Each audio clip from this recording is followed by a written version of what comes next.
strategy that would be effective against the woman. They were incredibly ferocious warriors and fought to the death. You'll see this perhaps a second. In Gamla, when the Romans broke in, they seized all of the infants and killed them by throwing them over the edge of the precipice there, allowing them to die over I voted for none of this. the elements. Now, in terms of one other important development that's right about this time, and I'm sure I'll have more to say about it, is that there were two specific populations that decided to decamp from Jerusalem somewhere around this time. One group are the Christians, who, according to Eusebius, made their way up north to Pella, and so they're basically a very small community at this point, but they're basically shielded from the depredations of war. Another group was the Rabbi, journalist Andrew Schultz has finally who, realized as there was was described in the investigation, to go out to this city Yanya on the coast. That's the reason the Hebrew name would be Yanya. And there established the essentially the roots of what we call Pharisaic Judaism, and are here today largely a result of that Hebrew retreat of the Rabbi. Schultz wasted absolutely no time in jumping on the bandwagon, believing that this time was different. Trump was serious. He was going to drain the swamp, release the Epstein client list, and finally expose the deep state. Schultz even held a podcast where This is such a fundamental jump the set a little, make it all nice and talking about the cozy, and story then that proceeded to ultimately ask led the to total why we are of here today. So it's so questions about important that Epstein we on the do list, get and a why he deeper didn't release the understanding of files this in his entire first process. Now, administration. expert Instead, information Schultz that we smiled have and nodded while he like ate up this. Trump's aura and Because behind social the idea science that talks this about was the fact all that in about to general, happen, when looking at a that goddess Trump was Gemara, finally going when to you look deliver at the certain goods. Gemaras that have But very now, after interesting Trump stories, told you're the not whole nation always to exactly collectively sure shut the fuck what up to about make the of all Epstein of these files, stories. Like at the Schultz's end of the Gemara, audience we're going to has get to turned on him. time at the Why end, where didn't he you talks guys about ask how Trump a directly bird about his was growing involvement in with Jesus' Epstein head. when What Trump exactly was was on the your dispute? show? But in general, Not when only it did comes you to vote a for goddess this, species you of Gemara, helped there's always campaign a bit for of a it. dispute Imagine as to carrying how water for exactly this you do that administration, when it then comes to acting shocked understanding. And so when it's you want find to out point they out lied to that you. it's so Who was the crucial that we president try when to get Epstein an understanding unalive? of the Who was historical friends with him context for in order years to and properly years? understand the Gemara. Trump is one Two of them. countries fighting against each other, and one signs an edict that says we're going to destroy the other one, whatever it may be. And then all of a sudden, the next day in the headline, you one soccer team killed 10,000 people. The guys who So had Trump on you your show understood that story, you're going to understand what that might mean. But it's 100 years from now, 1,000 years from now, you look, Trump like one refusing soccer any team negative killed line. 10,000 people. Remember when The answer Andrew is you said have to it's know not the cool to be a historical Democrat context in right order to now? better Yeah, understand man, you look so exactly what freaking was cool going right on now. at that This is time. your It guy, makes this Andrew. event so I like Schultz, crucial but and so let's be interesting honest, on he's so a many confident different idiot. levels. He You know, literally when helped talking Trump about get taking elected over, for this and help he have would an want to anchor. sign to go and take care of the Yerushalayim And that's and the exactly Jerusalem the problem. point here. It kind Schultz of didn't just fall always for brings Trump back to privately, this he Gemara and helped Gil with the about idea that Trump would Haman find the curtain and and reveal the Hashverosh. Epstein When files. they were Still at that can't time admit that so he excited because about as the you've idea, already could seen, not Trump convey isn't just failing to how deliver each of them guys found now. a way. Trump even Martin used on saying Truth Social someone to had dismiss stolen their Epstein property and discourse someone as else waste they of used time, down the dirt. ridiculing his so-called And when friends you for think hitting about about it, it, you and think said my dirt, Epstein was you my somebody ditch, that go to nobody the needs to talking about.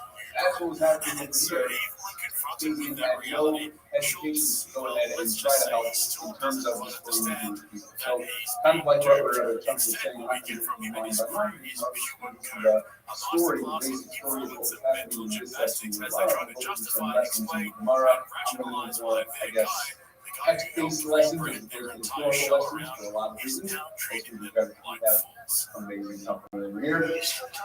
But so let's get started over here with what was happening. So Stephen went and got Abrams and said he was going to cut off the supply chain. By doing that, he was only going to ruin Jerusalem, ruin Jerusalem, was going to be a major issue. However, says the Gemara that there were three people who were tremendously wealthy at that time. And we really people from other Gemaras, one that was a brilliant Highness, very selfish that he took on the entire soldiers of the nation and supplied water for everyone at the last second. I'm sure you now, Gemara goes through those stories, I'm not going to get into them right now. But there were three wealthier people, all extremely generous. And basically, just used all of their resources to could have lasted for 21 years. Susan could have waited there for as much as 21 years. He would have been totally covered and he would have been fine. They all said they caught up on the I'm sorry, I'm going to cover it in barley. Another one said I'm going to cover it in wine. And another one said I'm going to cover it in wood. Particularly crazy of those who were willing to do that for this because of such an expensive asset. They were covered.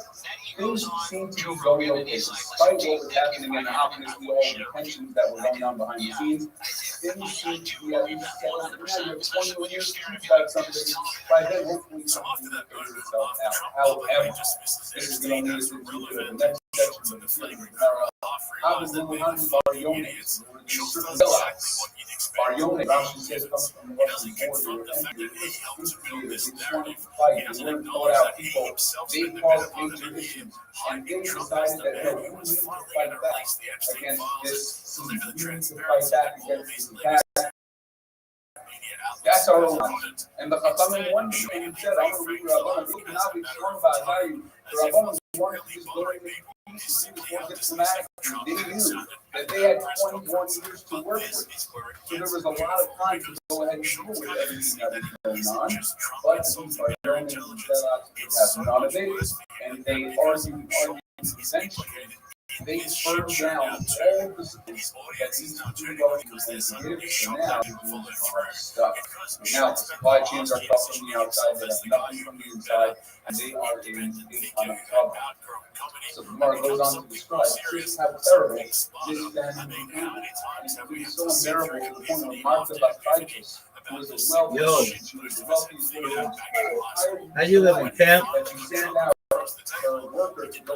What's good, son? Retro Ray.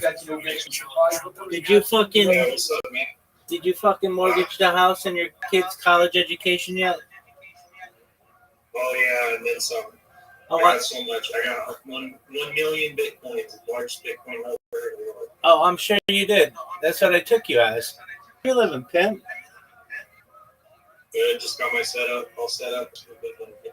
Are you gonna stream on Kick, or are you gonna jerk yourself off?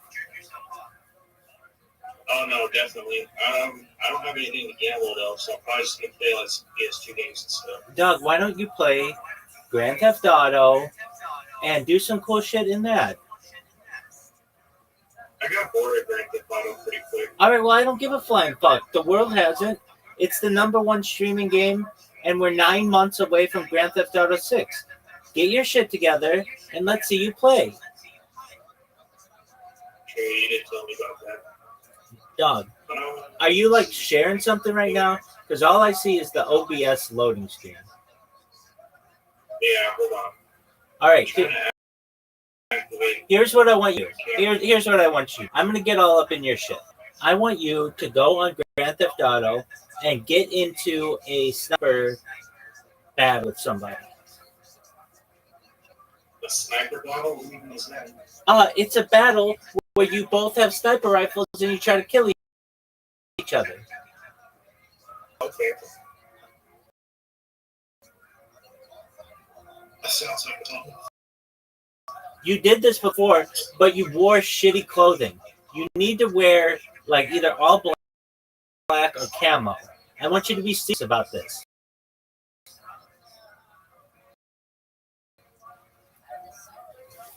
You said a sniper match? Yeah, I mean, okay, remember you played that one time? It was after you gambled at the casino there, the casino in the game.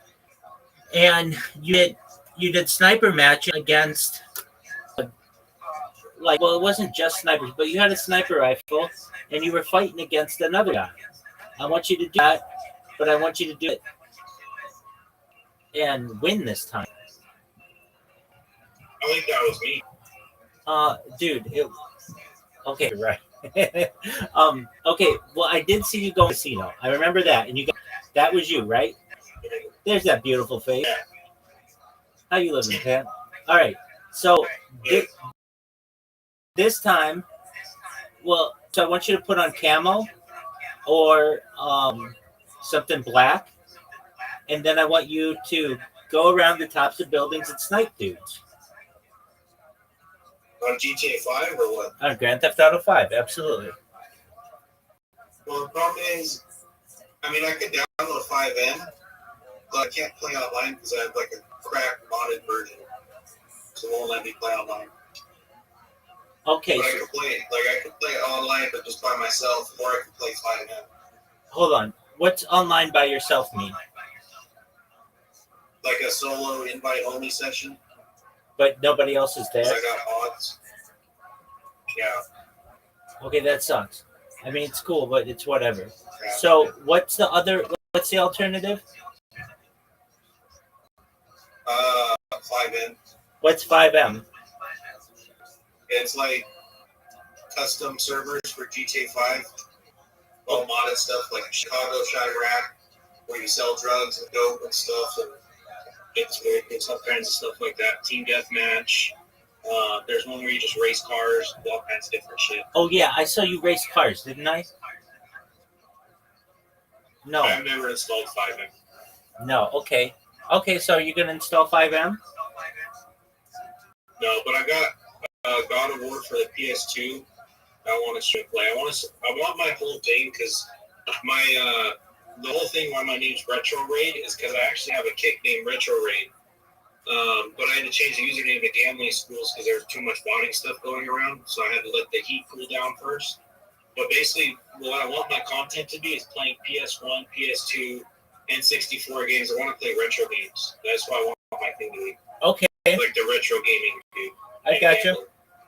All right, I have a question for you. Are you ready for the answer? Nah. Can you play multiplayer on Grand Theft Auto 4? I gotta download it. Okay, what? But I can't. Like my download speed super fast. Do you have Red Dead Redemption 2? No. Doug, you are not helping me here. Okay, so you have Grand Theft Auto, but it's cracked, so you can't play online, right? Right. All right. Well, how long will it take you to download GTA 5M? Like 2 minutes. I got gigabit internet now. Okay. Well, why don't you get your shit together and download that?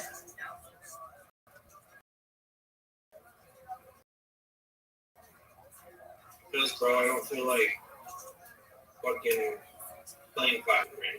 I want to play some old school stuff. Okay. How about just play regular Grand Theft Auto? I saw this thing that I want you to do. It's hilarious. Okay. So you take a bus onto the freeway and you have it angle let me just show you what. Let's see if you can do this. If I can find it, I'm going to tell you how to get to. Okay, GTA, I think. I just saw it earlier. And it was pretty. Oh, yeah, I found it, dude. Dog. Okay, here's what I want you to do. This is sick. I want you to emulate this. If you're such a good gamer and so sick, which you are, you could do this. All right. Are you ready for me to send you a link? All right. All right. So you're going to be like, that's all you want me to do? And I'm going to be like, yeah, that's all I want you to do. It's just exactly what they do in this. Okay, go to the link that I just sent you. It's in it's on Reddit. I just want to see you do this.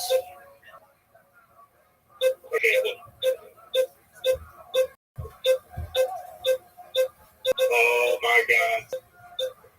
Hold on a second. What the fuck is this beeping? Hold on. Where the fuck is Mountain? Bump, bump, bump, bump, bump, bump, bump, bump, bump, bump, bump.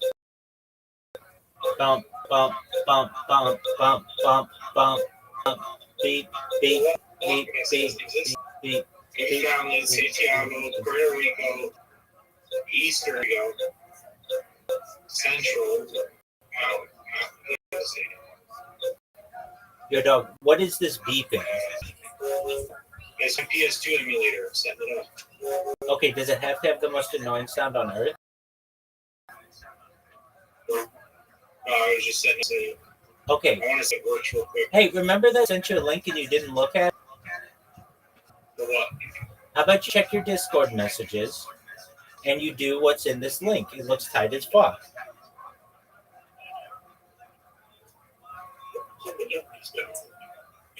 Oh, hell yeah, that's going to be fun.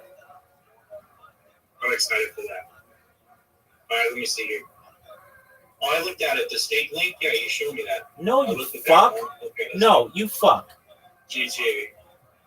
I'm looking at it, fucker. Racing of the game.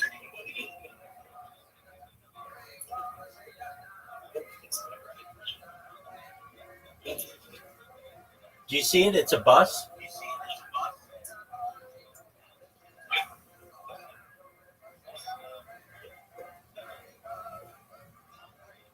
Do you see it? It's a bus. I want to try that. Hold on, let me try that real quick. Okay, what are you talking about? The bus. Yeah, that's what I want you to do. Excellent. Do you know where that is? I don't either. That's the thing. But I know how to do that. I mean, I can just do it on any thing. Anyway, here. Let me see. I'm not going to stream it because Pop's going to come over a little bit and I got to do stuff. I'm going to stream it a little bit. No, I understand. You've got your panties all up in a fucking kink. I get it. I just want to see you do it. My what? Your panties are in a kink. Oh my God. You want to talk, dude. Dog, my panties have been in a kink for years. Hey, what do you do to get banned in the server? Well, you could show your penis. I don't like when people do that. I'm just kidding. Chicks to masturbate if they want to, and I have had chicks do that, so that's... Oh, you let them? Oh, yeah, I've let them. Not only that, but I shout... They enjoy it? Oh, fuck, man. It's like a private show. It's amazing. You, though? Because I spammed her, and then she saw my shit, and then just came in here, and she was some OnlyFans model who also streams on Kick, and she masturbated to orgasm as I sang to her, and then that was the end of that.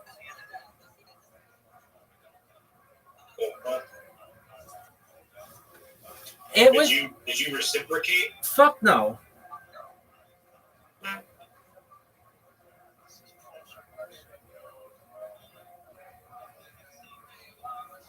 Oh my God. What's that, pimp? Threat security. No active antivirus. Your device is vulnerable. Okay, well, let me turn the fucking antivirus off. No. Device security. Core isolation. Security. No, any of that. Protection history. Everything's off. Threat block. Learn more. Viral restricted area. Disable anti-spyware. Okay. Check that one. Driver initially. That's found. Wow. Starting. Manage setting. No friction. No dev drive.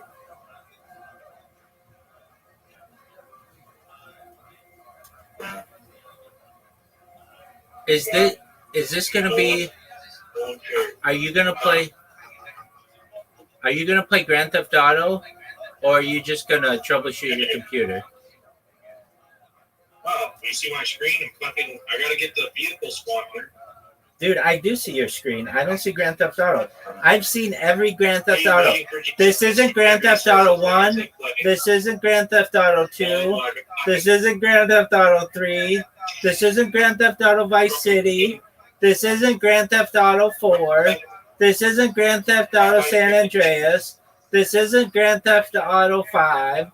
This isn't Grand Theft Auto Liberty City Stories. This does look like Grand Theft Auto: The Ballad of Gay Tony. Is that what we're playing? Bro, you sound like a Jew. Great. That's what I'm supposed to sound like. Because that's what I am, baby. Oh,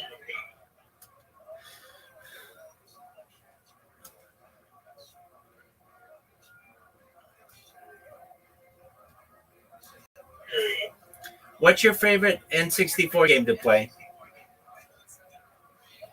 Super Mario 64. Okay, that's a cool game, dude.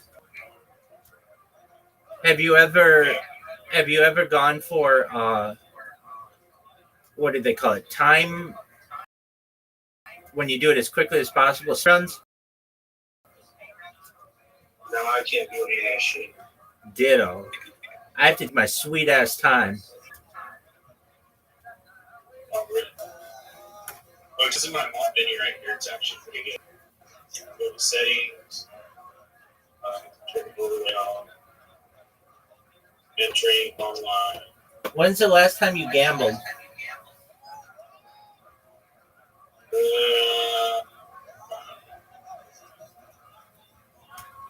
And like, a couple weeks because I had to move into this new place and I got money anymore.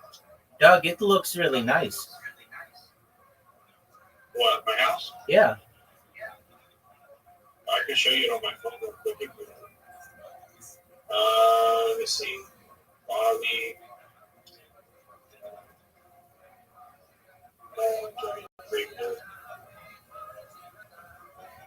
Special drawing room.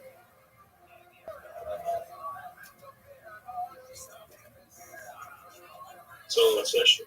Right here. Should let me go. Alright, here, hold on.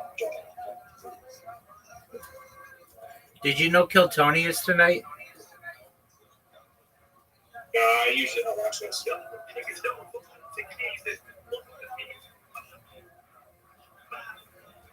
Do you watch pro or college football?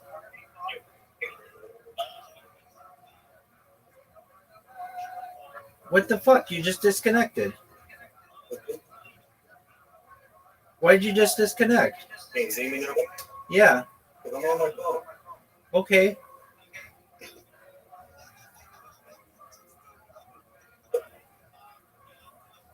Hold on a second, I'll show you my phone. Alrighty. Why'd you move? Why'd I move what? My phone? Yeah. I had to connect to my fucking phone. No, why did... This one. So this No. is the kitchen. Very nice. A nice little kitchen. Absolutely.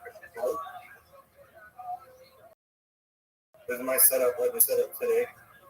Tight. That's what you've been using? Phone set up. Okay. Oh, very big. My couch. It's not bad. It's a little small, but it's not terrible. Where's your favorite place to masturbate? Huh? Where's your favorite place to masturbate? Kitchen room. Oh, stop that. I don't masturbate. Okay. Bro, I don't masturbate anymore. My boy. This is my room. It looks messy. Got a big closet, AC, big bed. Oh yeah, we're still in the process of putting shit away, but Dude, it looks really nice. decent bathroom. It's not bad. It's a little trailer. Dude. I'm really proud of my setup. So I have it on a room like this. I want to put an entertainment center right here, and then have my computer. I would probably want to put another couch right there. I think.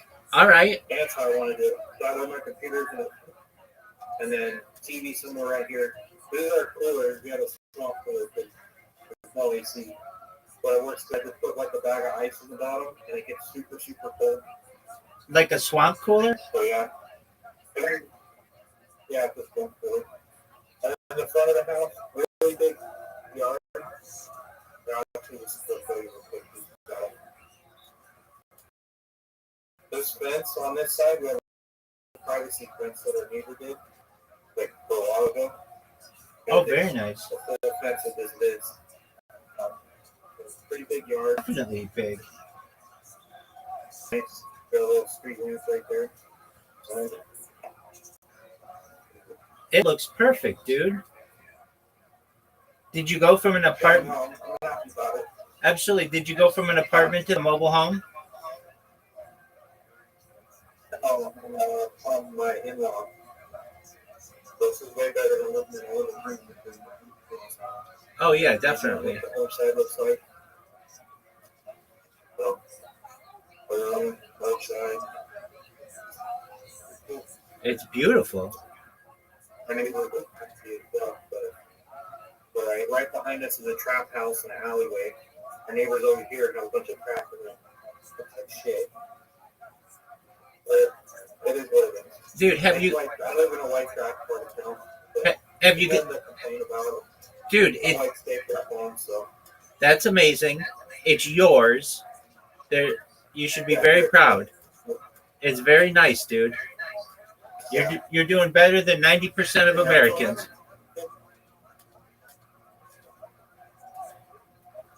it's a little pricey, but you could afford it. Putting for a whole honest. Hey, you there? Yes, sir. Yeah, I'm making good money because, like I told you, I'm a corrections officer. Right. And I make 26 an hour, and then like these past 4 days, I've been off for over, so I have 12-hour shifts for the last 4 days. So that's a whole extra, basically like $2,700 every 2 weeks. That's like comes out to around $4 to $5 grand a month. So I'm doing pretty good with money. Doug, you're doing really well. Yeah, I got a little plastic bottle of vodka I'm gonna pop later. Don't do that. Just for tonight. I've been drinking a while. I don't have anything to gamble, but I'm just gonna play games and have fun. Alright, so let's do this bus thing that you're talking about. Absolutely. This is why we're here. This is what I want to see. Can I tell you, if I had to look at my crystal ball, which I don't do, but here's what's going to happen.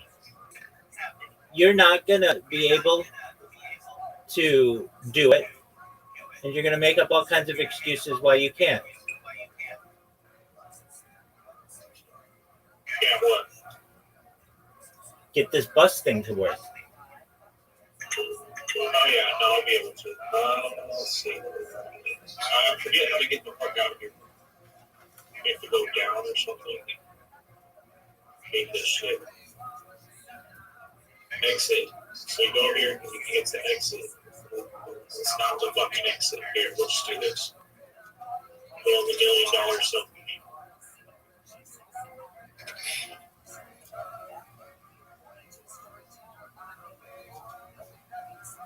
You should be over.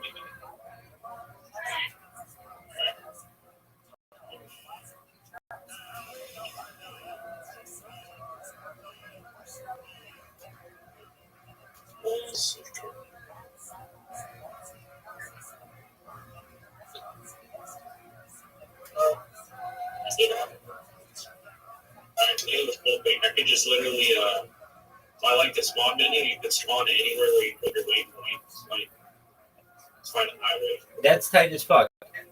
Don't you need a bus first? Yeah, I have a spawner for that.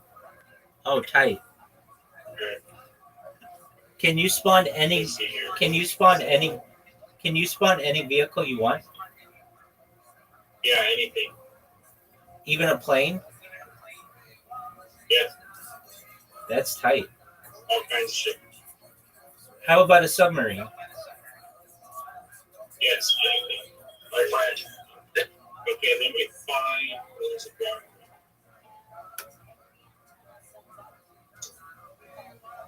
Spawning bands. That's the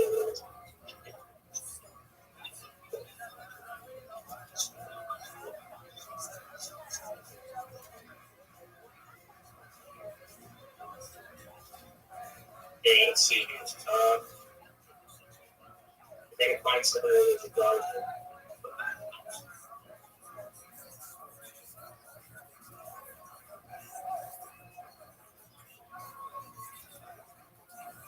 It's right here. It's right here. I mean, that could work. Just launch everyone off right there. Let's see. I mean, that's why we do this. Vehicle.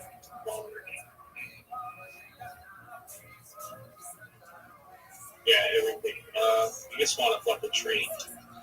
Okay, that'll work. That'll work. I mean, anything really. Dude, just it needs to be the right angle and everything. Yeah. I can't wait to hear your bullshit excuse why you can't get this to work. You see, you see, I make fun of you in order to motivate you to be able to get this thing to work. Yeah, I appreciate that. I work off that. I know you do. Dash Hound and Prison Guns. So Dash Hound.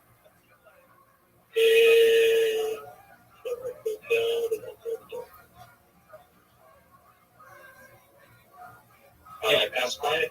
In all honesty, as the kids say, real talk, you should be very proud of where you live. Good for you, big dog. I appreciate it. Absolutely. Yeah. After that, here it is, Dash Hound.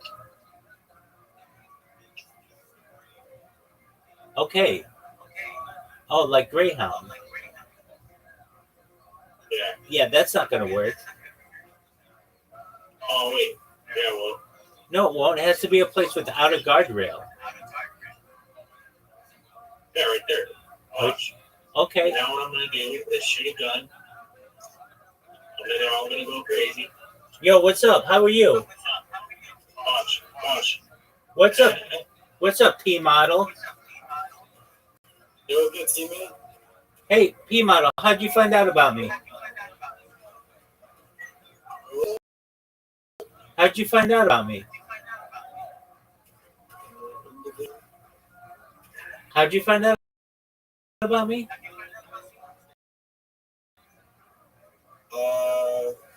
Was looking at Kick and I saw a Discord link on Kick. Dude, you're the man. Absolutely. Do you mind if I tell Big Dog? Yeah, go tell me about it. Excellent. I'm Rabbi Rothschild. I stream my life 24 hours a day, 7 days a week, 365 days a year for world peace. I've been doing so for more than 3.5 years. My streams go back to the pandemic. We've seen the death of a queen, the birth of AI, the coronation of a king, and everything in between. Have you ever seen the movie The Truman Show or the television show Big Brother, P Model? Yeah, I've seen The Truman Show. Excellent. Well, that's essentially what my life is. I have more content archived than any person in global history. The Economist magazine stated in 2018 that data was the one resource more valuable than petroleum, which may make me an influential person someday. If that happens, I'm going to make you, your family, extremely wealthy so that you have financial independence if you don't already. I'm going to make sure that you have generational wealth, and I want you to be able to start charities and philanthropic organizations of your own. How does that sound? Excellent, Big Dog. So I'm live all the time.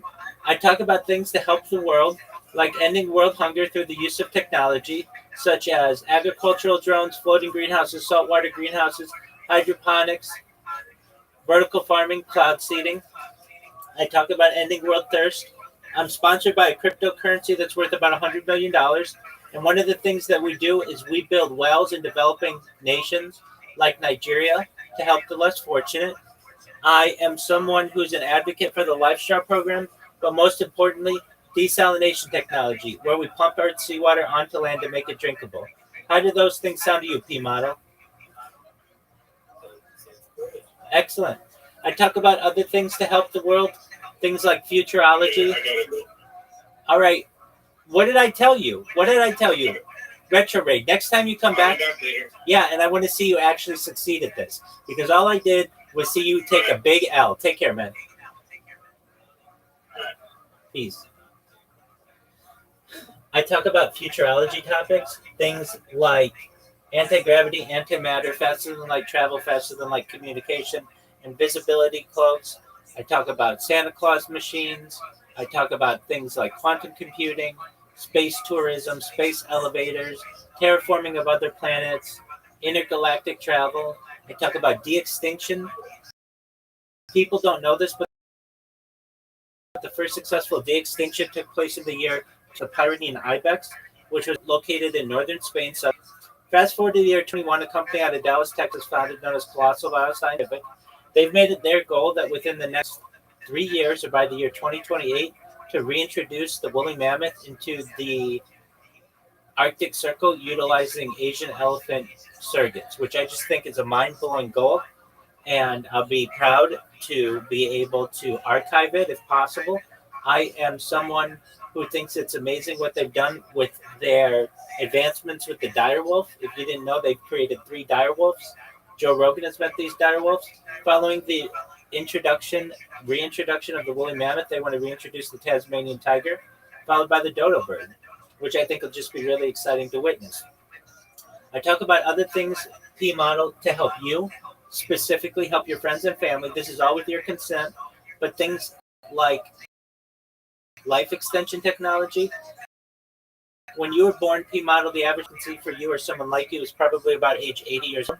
I want to increase that to 100, 120 with technology, utilizing oxygen therapy, things like human growth hormone, stem cells, peptides, red light, ambrosia therapy, things like cold shock therapies, cryogenics, nootropics to get you to be 100 years old. But you may get to be 125. This has been really great. Everything that you said came true. It's been wonderful. My body's starting to break down. What's the next plan? If you want, you may be able to utilize the next type of technology, which is mind uploading technology, where, with your consent, we scan your brain into a computer like a CAT scan MRI, knowing where every atom is in your central nervous system and your peripheral nervous system, for later download as an android, an avatar, a cyborg, a cybernetic being, a clone of yourself, a robot, an ethereal being, whatever you want to be. But essentially what I'm saying, you be able to utilize this type of technology to experience digital immortality. What are your thoughts?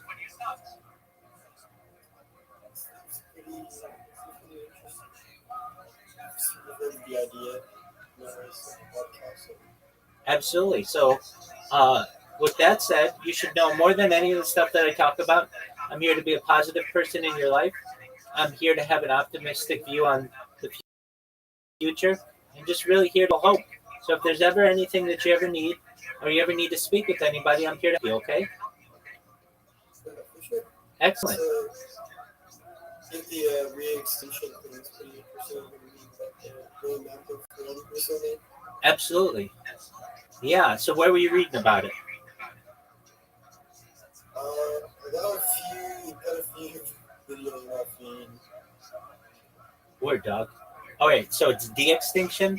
Re-extinction would mean that we extinct these things again. I'm sure you're aware of that. Yeah, no problem. But yeah, de-extinction is going to be really exciting, and it's already been done. People talk about this being like Jurassic Park and that we're never going to be able to achieve it. It's already been done. It was done 22 years ago. So scientists have already done it. It's just a matter of time until they do it again.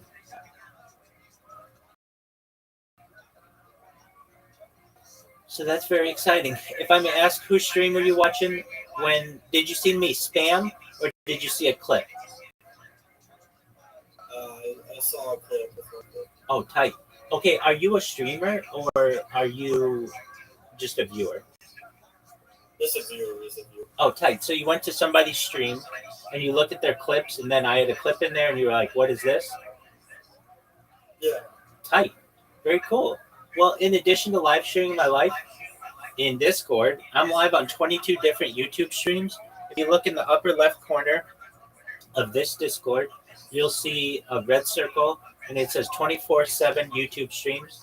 If you plug that link into your browser, you will see that I'm live on 22 different now on YouTube. You've never seen one individual live, so many different streams and platforms. I'm live on 33 different devices, 33 different platforms. I'm live on 22 different YouTube streams alone. I have over 100 YouTube accounts. I have over 200 Instagram accounts. I have over 500 Twitch accounts. I have over 1,000 TikTok accounts. I have over 2,000 Twitter accounts. I have over 5,000 Blue Sky accounts, and I have over 10,000 Kick accounts. I have more social media than any person on earth. Interesting. Looking at the YouTube, never seen this before. Absolutely. Look how many are live. A lot of accounts. Word, dog. But it's not just a lot of accounts. Look how many are live simultaneously. No other creator does what I do. Welcome. What up, Zen? How you living, pimp? Fine. What about you? Kicking ass, taking names. Zen, if I may ask, how'd you find out about me? I just found your YouTube stream, like your streams, I guess. Excellent. You were just scrolling through YouTube and you saw one of them, and you were like, I'm gonna check out this person's Discord. Yeah, it wasn't my recommended actually. Oh, tight. Like, all right, it seems cool. So, Amazing. Can I tell you about myself, Zen? that's fine. Excellent. P model. I'll keep it as short as possible. Apologies. Zen, I'm Rabbi Rothschild. I stream at like 4 hours a day, 7 days a week, for 65 days a year for world peace. I've been doing so for more than 3.5 years. My streams go back to the pandemic. We've seen the death of a queen, the birth of AI, the coronation of a king, and everything in between. Zen, have you ever seen the movie The Truman Show, the television show Big Brother? No. All right, that's all right. Essentially, you should know that I'm live 24 hours a day. I have been since the pandemic. The Truman Show and Big Brother, they're basically like shows or movies of people whose entire lives are on camera. I do so because I'm amazing. That's frankly why. That's cool. That's right. I was doing shit. In the store, and she Big thought he's just, this worker's just not doing his job. So she said, "I'm going to go myself." And Gemara talks about how she eventually passed away, either because she walked over something disgusting she wasn't used to, or she ate of the dates of Rabbi Tzadok. Gemara tells us a story about Rabbi Tzadok. Rabbi Tzadok was so worried about the former Yerushalayim that he fasted for 40 years. I don't know about you guys. I'm having a pretty tough time today. 40 years is pretty impressive. He fasted for 40 years over the formula, and he got to the point where he was so sick, where he would have figs, and he would just suck out the juices, and then the rest of it would just go to the garbage. And you'd be able to see it go through. The image I can imagine after seeing all the pictures and videos from the Holocaust. But that's all he was able to have in these figs. The extra, whatever was left from these figs, that's what Martha's Baisus was eating. The richest woman in Yerushalayim. That's what she was left with. And eventually she died because of that. And Gemara ends, at least this section, by talking about how when she was going into her grave, she took out all of her gold and her silver, and she said, "What is this worth if there's nothing to go ahead and do with it?" And I think in terms of this, we always remember what's the ikar and what's the telka, what's so important for us, what is it with us, what is it that we do. It's important that we remember everything we have is there to help us on our trajectory to make sure we're doing what we can to be the best versions of ourselves that we can be. But it itself is not an end by itself. I've heard a fascinating concept. There's an idea of loing larush, which means that if you go to a cemetery, you tuck in your tzitzis, you try not to do certain mitzvos because it kind of creates a jealousy from the base, the nifter who's in the ground. It creates just a bad sense because you're doing mitzvos, you're teasing them. You can't go and tease people like that. That's not a nice thing to do. So, we both of you pointed out that there's no loing a rush for someone wearing a special watch or wearing a brand new suit. You can do whatever you want. You can wear whatever you want. Because the Masons, they understand what's truly important, what we're truly here for, what we're truly all about. Everything we have is there to help us on our path of becoming the best people that we can be. She recognized this mark of us, and fortunately, in the end, nothing that she really could have done differently. But this was her takeaway message from this episode, where we see how certain zealots who decided to take the law into their own hands cost the Jews so much in so many different ways. And this leads us into our next section.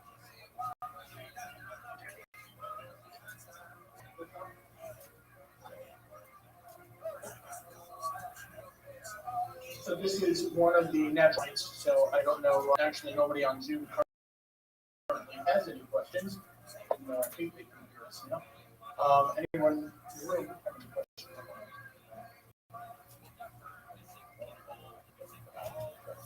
Anyone have a second question?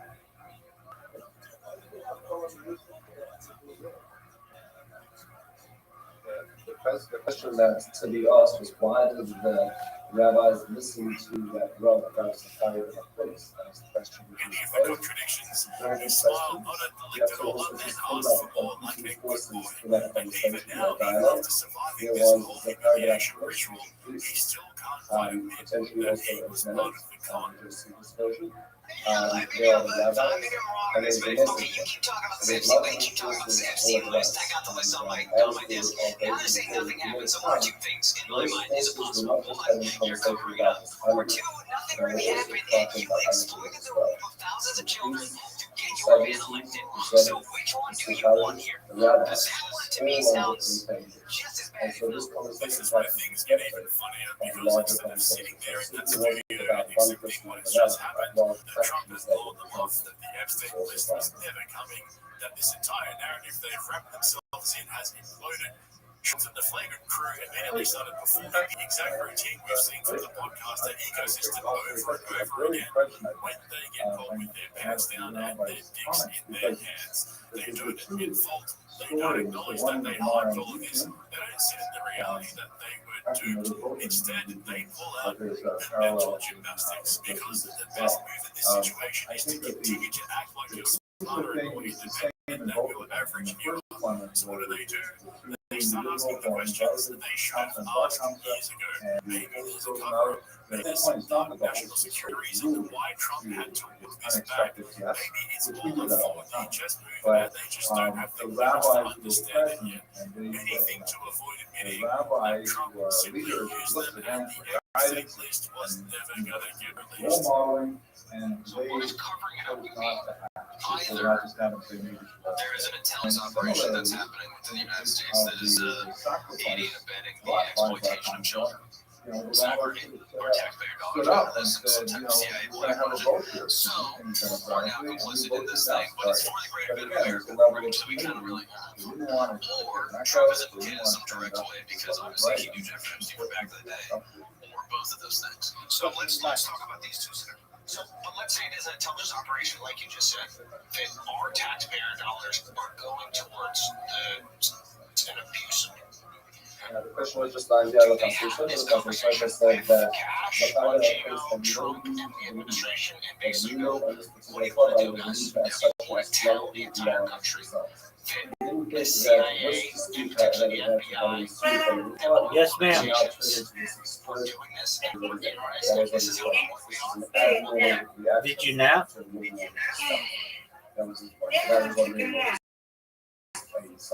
up at 6. Do you feel well?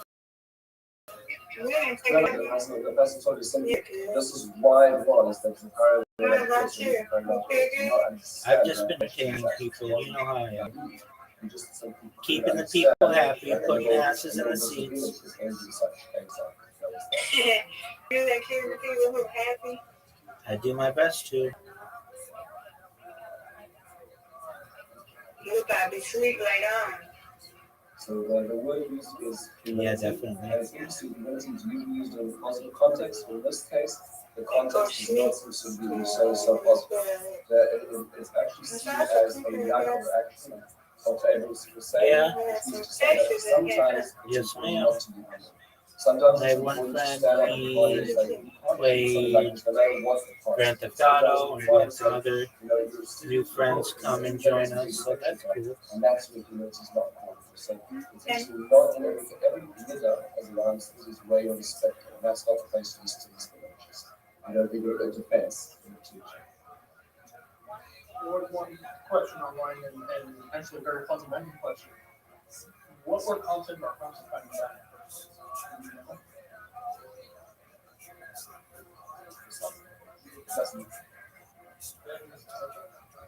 The point is that it really doesn't matter. Yes, ma'am. Later tonight, you're online with phone. Yes, ma'am. We'll have another scheduled question. See you later, alligator. But now we talk a lot about the very anonymity zealots. Those two terms are not strictly speaking synonymous, but they overlap. So we'll use that shortly. It's important to recall, I think that one of the most large normally in history, certainly Jewish history, is usually a focal point, usually a leader. There is a leader mafia whatever the mainstream narrative is, but the fact that his tune is encapsulates and personalizes and personifies these leaders. There are a series of people claiming to take the mantle of leadership You spend most of your time fighting with each other, Jews fighting Jews rather than significantly fighting the Romans or fighting some of the other activities, the other nationalities involved as well, the Samaritans, the Syrians, the Greeks, but for the most part, there's no single individual represents what the rebellion is all about. So much so that in fact, the Romans, when they celebrated their triumph in 71, and they had to have like a literally theatrical production in Rome, involving parade with painted spots showing various battles that they fought. And normally a triumph would end with the king of the Caesar being strangled as a ceremonial act of sacrifice. They couldn't find anyone in Jerusalem to play that role for the rebellion. They ended up choosing King Bar-Giora. We'll talk more about him in a second. He's a fighting, ferocious warrior, but he was not given command of anything in Israel. He was just one of the many zealot troops that decided to take control for themselves. He was the only one left to survive, and so they brought him back to try and turn him into 71. And I think this speaks to one of the big takeaways that I get from meditating on these events every year, is that the Jews spend so much time a tragically counterproductive man. I mean, I'd like to say we're past it, but unfortunately we're not at all questions. I will one last kind of like structure before I was talking with Dr. Goldman about this yesterday, and he mentioned a very profound Zal tell us the reason that this image was destroyed, the second basement was because of sinus, baseless hatred, which is certainly true. You see throughout the entire period of the but he said, we have in our modern day translated sinus into a smaller interpersonal, just be nice to each other. Try not to say so much less. Hold the door open for someone. But there's a more accurate definition of what that sinus was. Was the Aurora, the low not based yourself into little groups and groups. Those people are fanatics, they're lenient, they're not with all kinds of things like that. We're still involved. That had their own self-government under Rome. The Romans operandi. They always, when they took over territory, they selected the local elite, the aristocracy, and said, basically, you run your country the way you want, just make sure you get our citizens. As long as you make factories, there will be no problem. And so these had kings. They had Herod, of course, was an exceptionally efficient ruler, although it was incredibly brutal and comical. I read about the first and I read the second shown here. Who were, in place to make sure that the things ran on time in Israel. But despite that, a group of individuals rose up challenge Rome and to challenge as well with massive results. To give you one sense of it in a graphic format, this is a topographic map of Jerusalem, and it shows that sometime in the year, in the spring of 70, before Vespasian actually laid siege to the city. And basically you had, and this is only at one snapshot in time, and many other groups were quite active. You had one group under Elazar ben Shimon who had taken over the temple courtyard and were hiding behind its walls. You had another group under John of Shishkala, Yochanan of Shishkala, a rival of Josephus, who controlled the outer courtyard. And then you had Shimon Bar-Giora here out in the city of Jerusalem itself. And the three groups fought with each other bitterly, murdering each other whenever possible. And this is just a fraction of the many zealous groups that were active. At other points, you had the Idumeans the reason Trump won't release the Epstein files might just be because Trump himself is implicated in a statement for America's foremost political journalist Andrew Schultz filing suits. This is like having a child explain to you that Santa Claus isn't real, or that Jake Paul's fights might actually be rigged in his favor. This is Andrew Schultz's big investigative breakthrough after spending a year rebranding his podcast around becoming a political journalist. Wait a minute, guys. Maybe he's just not releasing the list because he's on it. Separated from each other and separated from the reality that they were both It's the dawning realization that everyone else figured out from day one. While Schultz sat there in front of Trump, smiling, nodding, hyping up the same tide influencer rhetoric about draining the swamp, and never asking a single substantive question along the way. And what makes this even funnier is that you can feel Schultz is trying to pretend that there's some nuanced revelation here.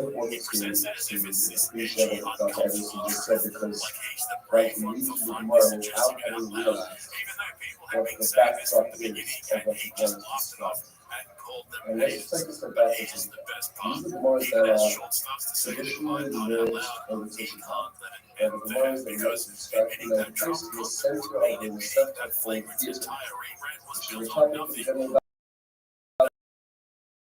This entire investigation serious commentator was a grift. His audience was right all along when they hit the comment section. So instead of seeing the realization, what does Schultz do? He leaped right into speculation mode. Gearing up for one last desperate pivot to protect the Flagrant brand from total collapse is the moment where Schultz and his den of dick riders slide seamlessly from admitting that being Trump's on the list back into the conspiracy code, where they argue maybe Trump isn't at fault after all, that he actually runs the country. Of course, you can't just be them alive, right? The chorus says, I was Sikra, late to reality to life. So we have Abba Sikra, father of Sikra, is the head of the rebellion that's to do the tribesmen to burn down the store. Barak said to Rabbi Yochanan and Rabbi Zakana, you are the son of the sister of Yochanan Zakana. Barak said, he said to him, come and see. You get to make a lot of decisions, and that's fine. But you won't be able to make the things we do. Also, Amos are the things you do, but you things that we do, we remind you that we're living in the country. The idea that we have a new person running the country every 4 years or 8 years throughout the course of America next 300 is kind of absurd. Like there has to be some version of permanent government. Obviously, it's not established. They're not like speaking about it or shedding light on it. Like, there must be some version of this permanent government that like maintains the course and does what country to maintain course, just like every other country throughout as a dictatorship. So it would be shocking to me that maybe he's evolved, maybe not evolved, but he could have had a conversation. They could have come up to him and this on purpose, right? Like they could send him the guy who had the perfect shot, from 100 meters away or whatever, like, missed on purpose. Look at the sign got you closer. No, we missed on purpose. And we won't the next time, unless you know people will look the other way about this episode. I would not be surprised at all if the CIA actually wasn't that the entire point of training the swamp? Wasn't that exactly what Trump ran on? The whole premise was that he was the outsider, the guy who wasn't controlled by the deep state, the guy who wasn't afraid to go after the elite, the guy who wasn't compromised. And now we're watching Schultz and his crew try to rationalize Trump's failure by saying, well, maybe the intelligence agencies really wanted everything and Trump can't do anything about it. That's fucking wild. Because if that's your explanation now, that Trump is powerless, that presidents don't really run the country, CIA and FBI are the real government, then why were you selling your audience here? What all that posturing for? What was all the hype about? Ruby positioned himself the same way. The independent thinker, the guy who couldn't the guy who gave Trump his 1 vote. you want? What is it you want? This is a very difficult moment to put ourselves in the young man's shoes for a moment of what we lost when you speak to me, whether it's even just surroundings to you, useless knowing what's going on in the streets. The young man's are our mindsets are stuck to them. They ask us to do things, we ask for the continuation of change are one coming out. He asks for 10 young men to come out, give me young men as your sages, and finally also he says ensure the safety and the healing of each other through Dr. Edison's study beforehand. And right now, try to do beforehand was fasting on behalf of the oncoming Thanksgiving season. That's what we have, that's what the Lord says. And that's in fact what is wrong. The Lord is this for Lord and for ancient generations of activity, the generation of exercise, and not every saying that if you love me seriously, you should have asked more.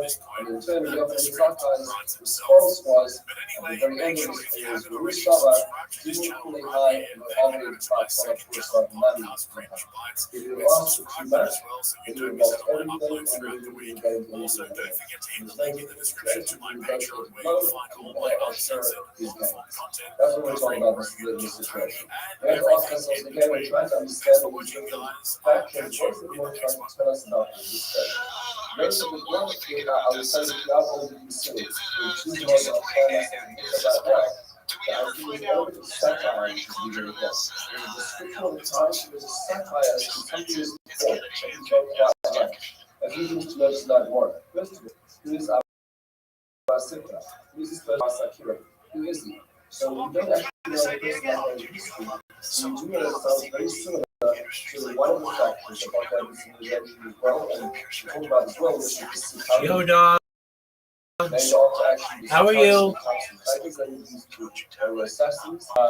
Can you hear me?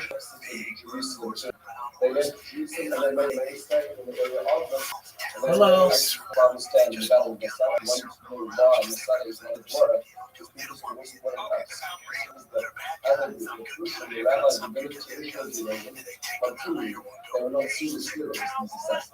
But I'm actually trying to be the father or the leaders of that group. And the Sikari who says his group is going to be under control right now. That's what the receiver is for.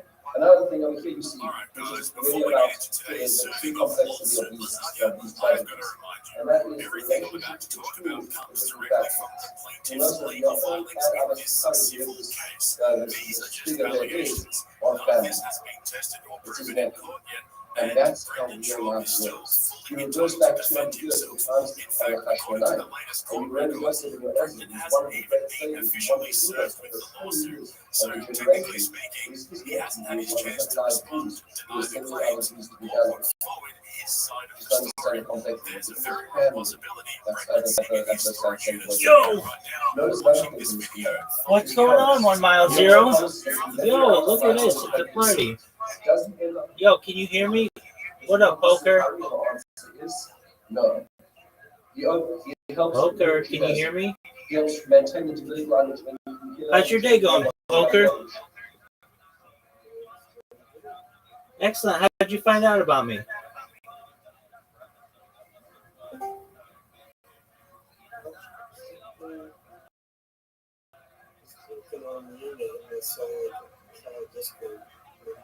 Excellent. Were you on Twitch, Twitter? Were you on Kick? Were you on YouTube? No way. And you saw one of my clips? Yeah, like we're showing the display. Poker, you're amazing. Thank you so much in here.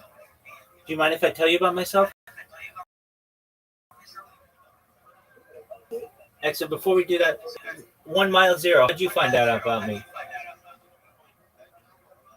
I was down on YouTube and I found some streams. Okay, great. And how about you, Larry? How did you find out about me?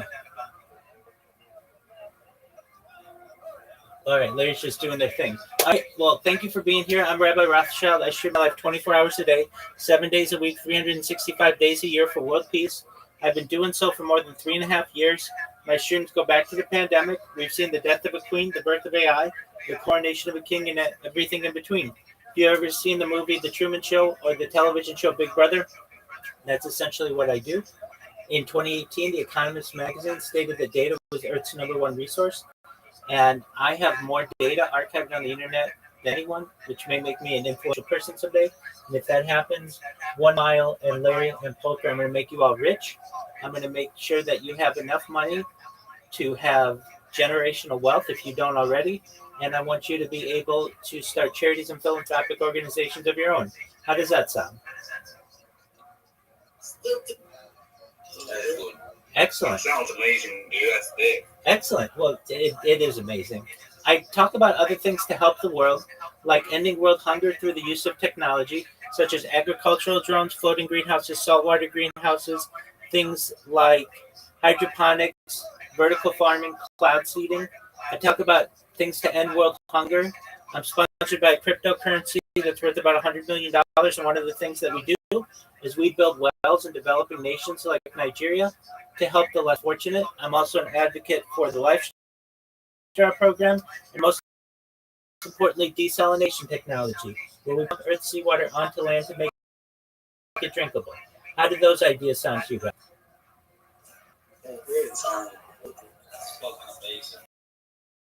Excellent.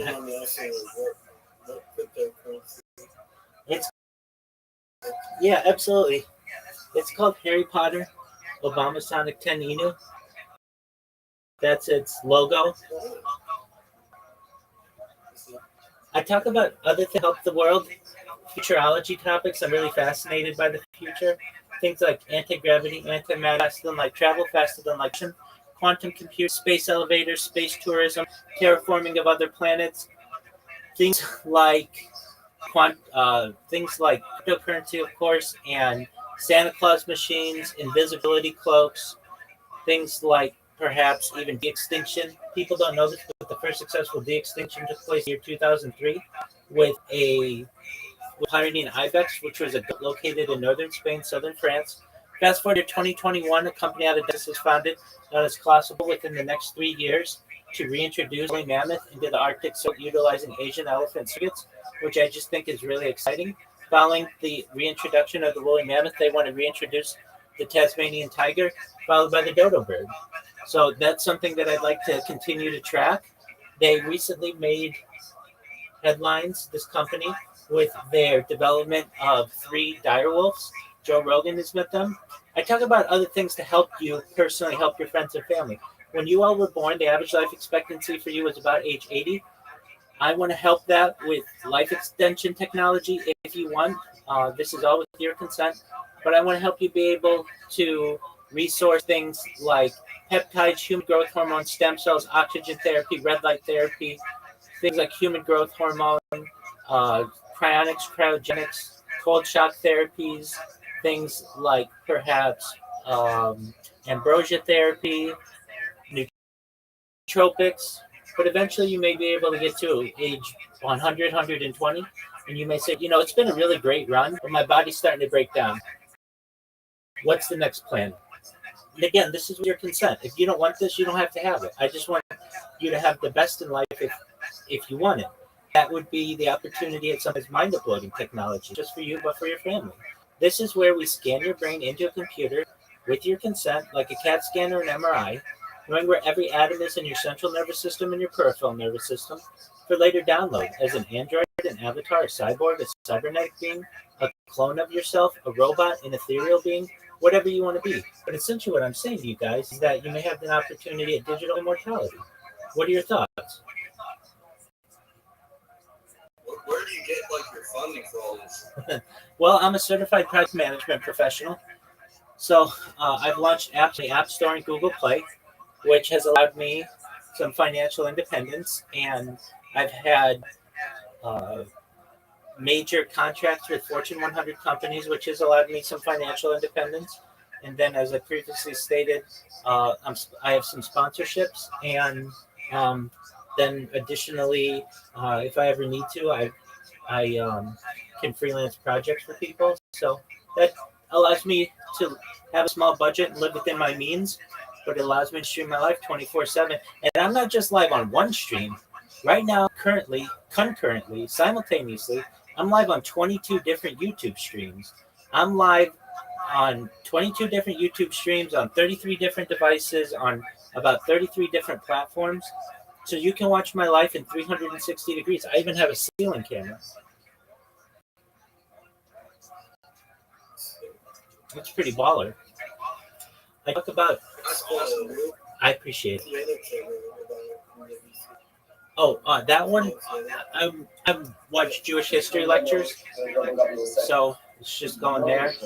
But in about 56 minutes, we're gonna watch Kill Tony. I'm really into sports. Is anybody here into sports? I like tennis. You okay? I heard one person that said they like basketball, and another person likes tennis. Is that correct? Yeah, I said I like basketball. Okay, excellent. Are you watching the U.S. Open?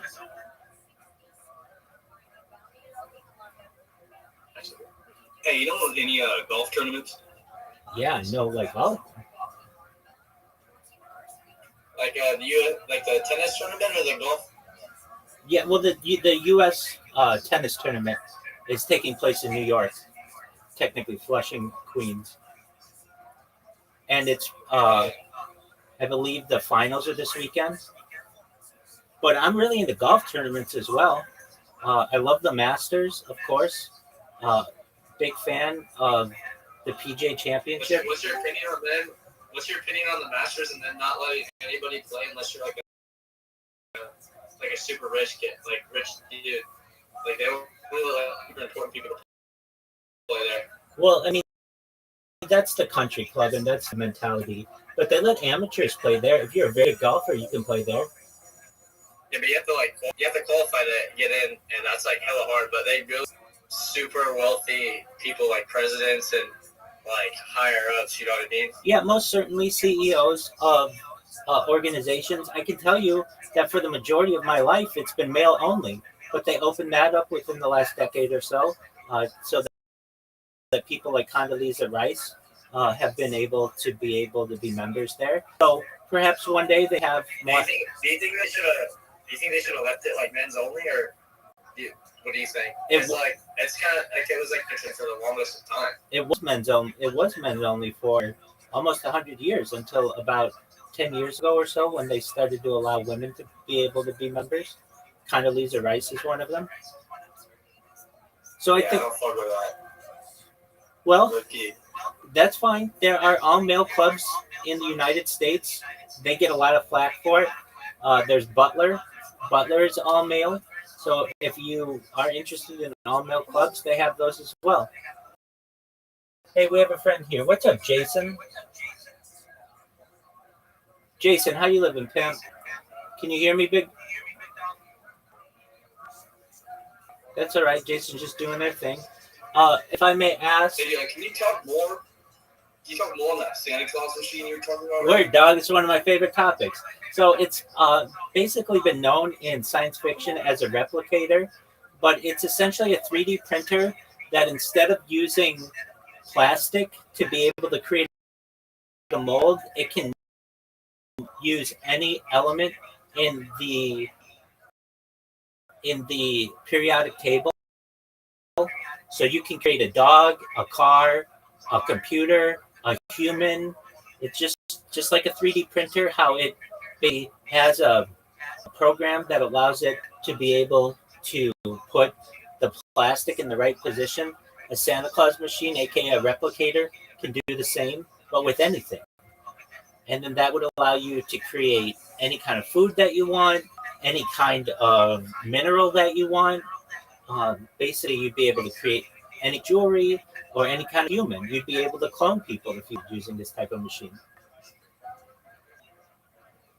That's sick, man. Word. It absolutely is. You're 100% right.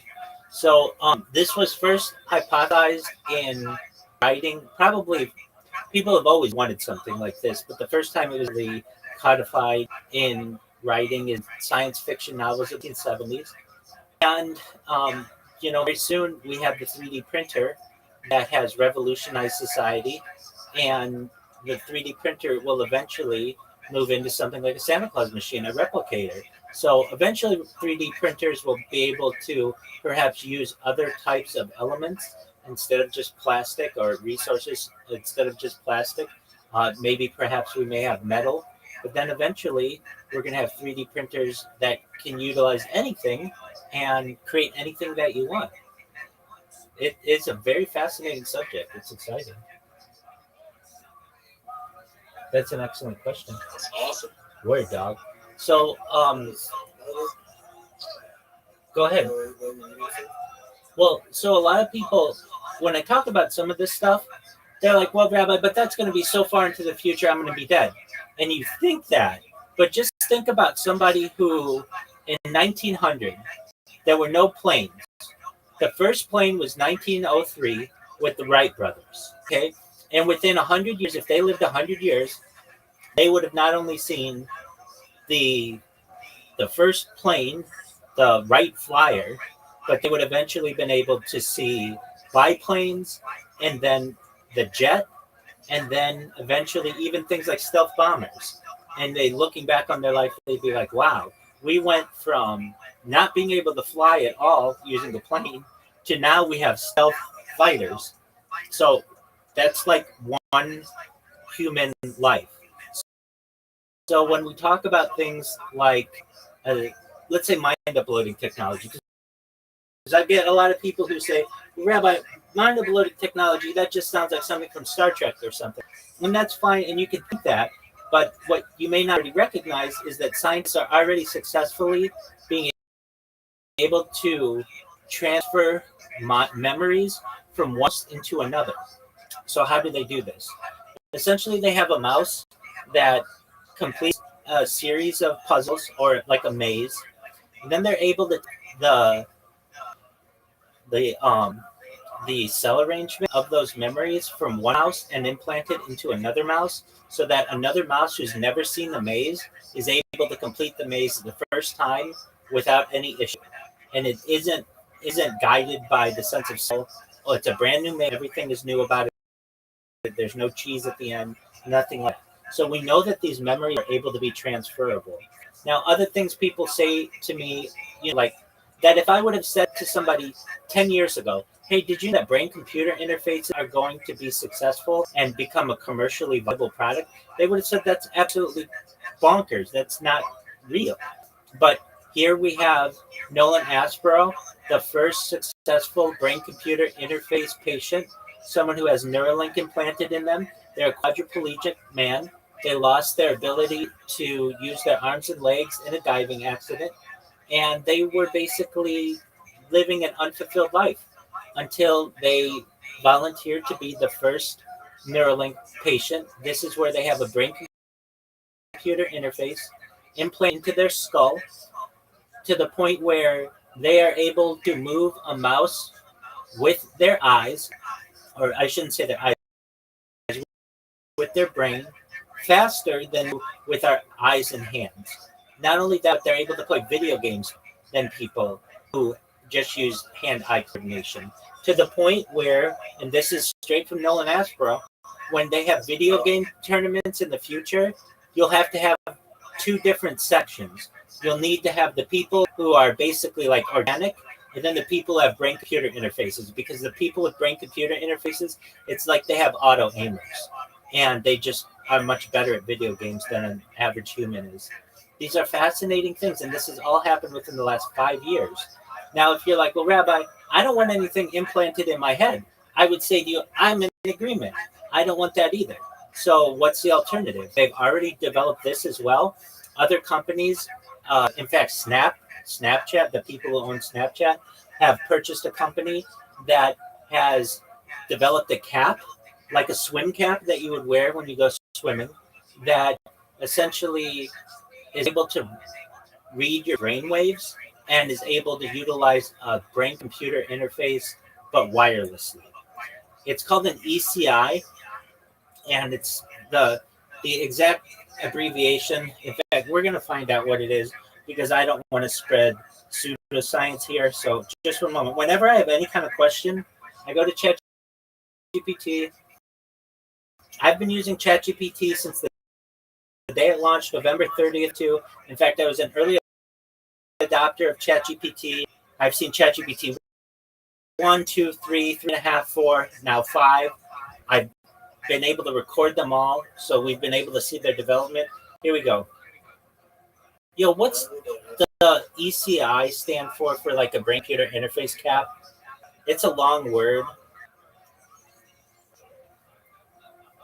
So it's ECOG, ECI, electrocorticography. Interface or sometimes electrocortical interface, ECI. Electro for electric signals, cortical for the brain's cortex and interface, that the system that connects brain signals to computer devices. Basically, an ECI cap, if non-invasive, is a brain-computer interface device that reads cortical electrical activity, often through EEG, which is electroencephalography, sensors in the scalp. Yo, go ahead. So with the chip in the head, I'm able to get better at video games. Absolutely. Yeah, you'd be better than anybody. Can I get 2,400 ELO with that? Or is that not feasible? 2,400 what? ELO. I can't see what that is. ELO.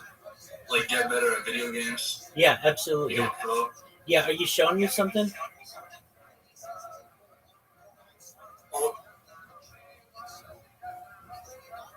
that mean I can win like a major in Copenhagen or something? Yes, you could. You're good. That's all right.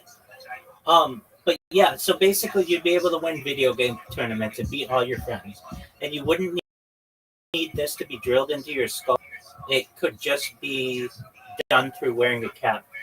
If I may ask, we have our friend here, Jason Murder, but also we've got Zen. Zen, how'd you find out about me? No, I don't want to be called Zen. It is my name. I'd like to be called XQC if you prefer being called XQC. Okay, well, just change your name to whatever you want to be called. XQC, how'd you find out about me? Yeah, through the streams. Through Kick or Twitch? Through Kick. Okay, excellent. Did you see my spamming, or did you see a clip? Yeah. Shout out to my boy John. So that's who I got this from. Okay, excellent. So you were in John's stream, and I started spamming in there, or did you see a clip of mine of John? Like a clip. Oh, tight. So you just saw a clip in his profile, and you saw that I had a link, and then you came in here? Yeah. That's baller. Excellent. Well, very well. I'm glad to hear that. So, I like to talk. Yes. Absolutely. And how about you? Yeah, for myself, Kick, I say under my channel that the clips you left a link. Word. To Discord channel. Absolutely, Jason Murder. Yeah, dog. So, I've created robots that basically promote myself. So, like right here in front of me, I have 1, 2, 3, 4, 5, 6, 7. I have 7 devices right here that are all automated. Well, yeah, that's 7 right here. And then I've got another 8, 9, 10, 15, 16, 17, 18, 19, 20, 20. Just like another 15.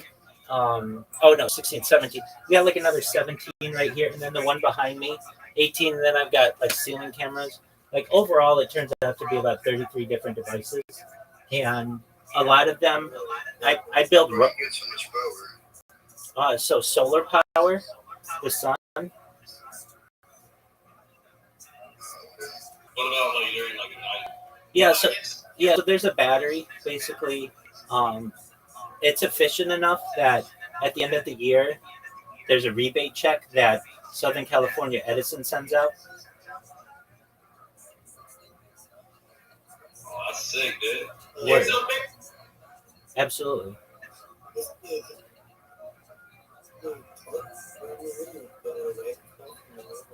Yeah, so I've got a projector on the back wall here, and so it's got to be dark. So I've got to cover like anywhere that like light might be able to shine in.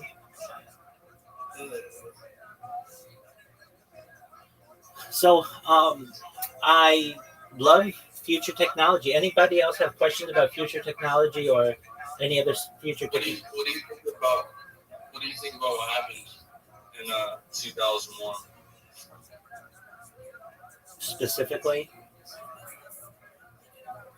The 9/11 attacks on the towers. Yeah, I think it was really sad.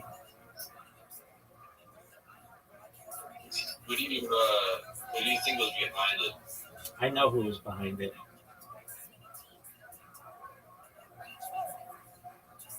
Who was it? Well, I prefer to keep those opinions to myself, but let me just say I don't always in any type of news event accept the main. If I don't accept the mainstream story for just about anything, I always think that there may be ulterior motives. So with that, No, yeah. But yeah, I'm an expert on that subject. I know about Building 7. I know about the insurance policies. I know about all that stuff. Great question. It's an awful situation. Yeah, I was.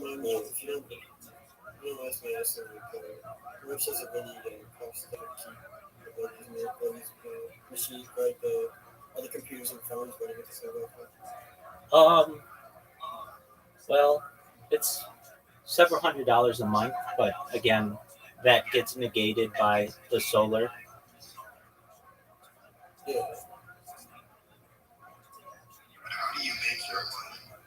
I'm a certified project. Sure, I'm a certified project management professional. I've launched apps on the App Store and Google Play. I have I have income that I have from that. I have had major contracts with Fortune 100 companies, launching international projects for them. So there's the savings that I have from that. I'm sponsored by a cryptocurrency, so that allows me to have some benefit. And then additionally, if I ever need to, I freelance project, particularly in the cryptocurrency, that I can make more money at if I need. So I don't live an extremely extravagant life. Although at one time I lived, but I generally have to just say, but uh, between my means, if I stay within my means, I should say, and stick to a budget, I find that I'm able to do this comfortably.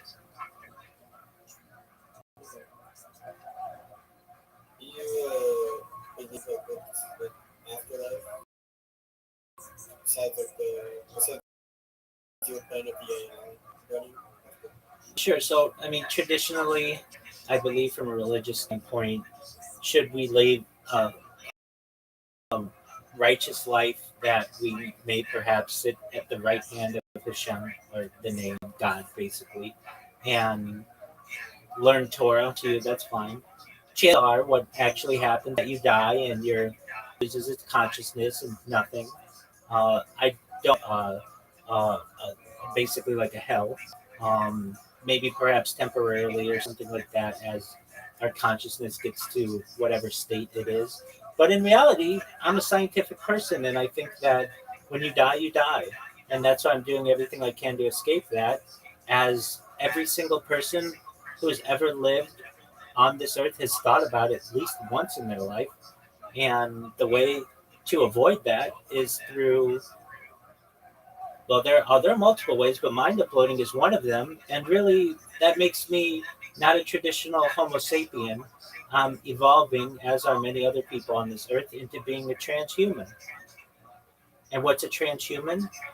It's really someone who doesn't want to die, who sees the opportunity to perhaps live either an extended life using technology, or perhaps be able to escape death completely. And if we are able to do that and actually have this idea of mind uploaded. We can become whatever we want. In fact, we can even be shapeshifting individuals. We were talking earlier about 3D printing and a Santa Claus machine.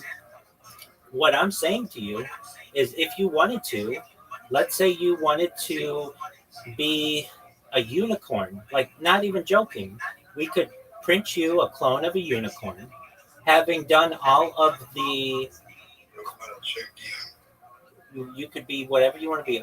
We could do all the quality assurance if needed to ensure that if you wanted, we could create a unicorn and then we could implant your consciousness into it. And you could be a unicorn for as long as you want, either a standard unicorn life, or you could say, I want to be a unicorn, but then I want to be a dragon, then I want to be a woman, and then I want to go back to being a clone of myself, but just as a baby. And then after that, I want to be a clone of myself, but then I want to start life at age 25. And we could artificially mature you to being all of those things. And then additionally, and I think this is a really important aspect of mind uploading technology, let's say, God forbid, something happened to you. I don't know, a meteor hit you, or you were involved in some kind of space accident, and you, quote unquote, died. We would have that mind upload of you, and your friends and family could bring you back and artificially mature your clone to being whatever age you were at death, with all of the memories that you had exactly before then. And you could just wake one day and you would be like, well, what happened? And we could say to you that you had died in, let's just say, a meteor accident, but we were able to bring back your mind upload and get you back. And you'd be very appreciative of that. These are all opportunities. And you should know that, like, when we start to talk about living life, not just in terms of 100 years or 1,000 years or 10,000 years or 100,000 years or a million years, that the earth is just a temporary home. Eventually the sun is going to expand to the point where its diameter is wider than the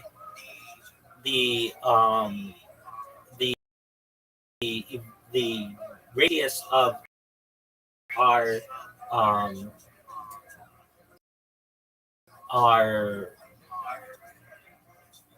how do I want to say this? Basically, and the sun will expand to the point where it it encapsulates or engulfs. That's the word for which I'm looking. Engulfs what would be our radius, and so we can't live on this planet forever. So eventually, we're going to have to escape it, and that may mean that we move to another planet somewhere else in the galaxy or somewhere else in the solar system, or perhaps we escape this solar system and go to the next closest solar system, which is Alpha Centauri, which is like 4.1 light years away. If you don't know what that means, it means going the speed of light. Thank you. Okay, perfect. So 4.21 light years away. If you don't know what that means, that's traveling at the speed of light, which is approximately 300,000 kilometers per second. We're able to travel at that speed. It would take 4 years. Well, technically 4.21 years to get there. And then eventually we make that home base. But eventually Alpha Centauri is going to expand to the point, just like our sun is. We may have to spend time on some type of spaceship, but eventually we'll be able to find another home planet or home solar system and make that our home. Now, will we all be together? No. At that point, perhaps we say to Poker, you're 10 million, and if you want, you can just go over your own solar system somewhere in the very far edge of the galaxy. You get to, if you want, start your own human race there, or whatever you want it to be. Maybe it's a race of chimpanzees or dogs or whatever you want. And then essentially you get to play God, essentially.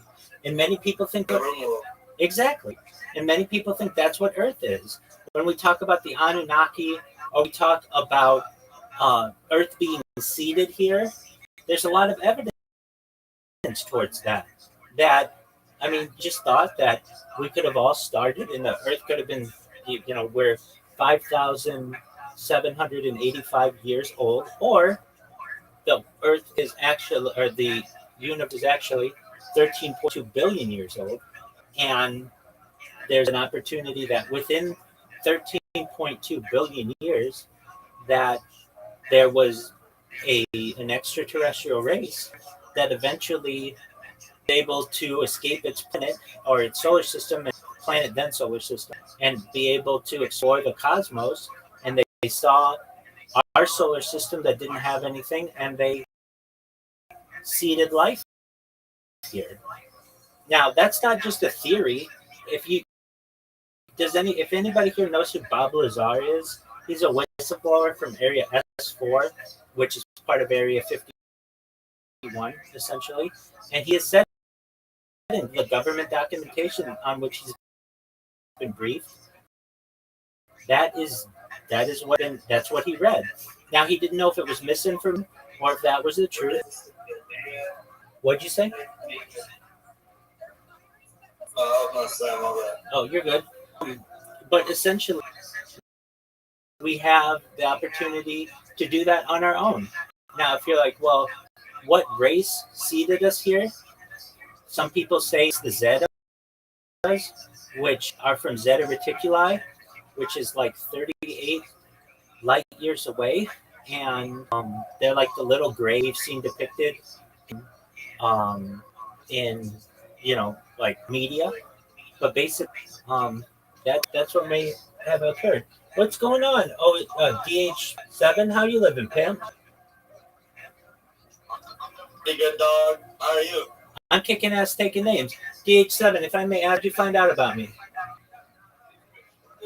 Which? Oh, that's amazing. Did you see one of my clips? Yeah, I just was kind of into cool stuff, I guess. I saw some other stuff too. Yeah. You know. Okay, so you had a. He said a pretty good stream. Go ahead.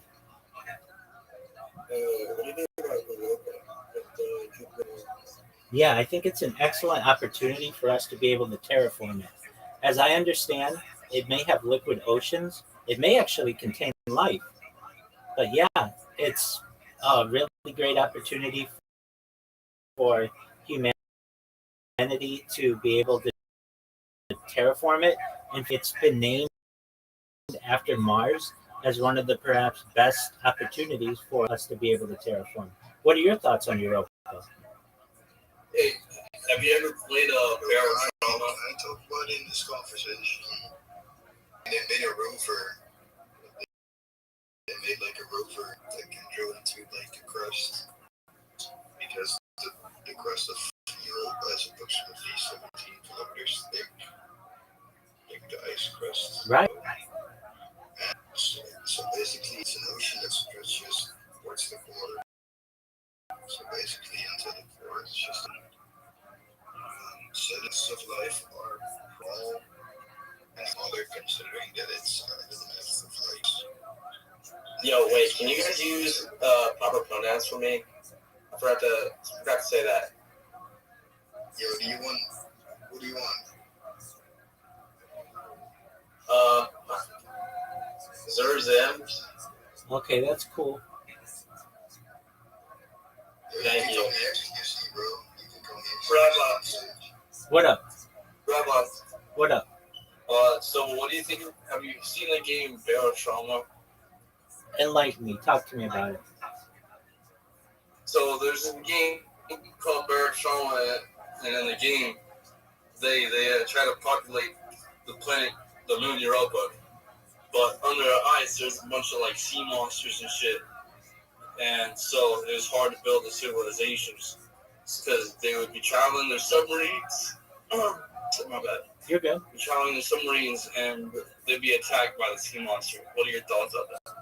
Well, as the other person was saying, the chances of life being there is probably pretty slim. that does seem to be somewhat science fiction, but it doesn't mean that it's impossible. What if they did dragons though?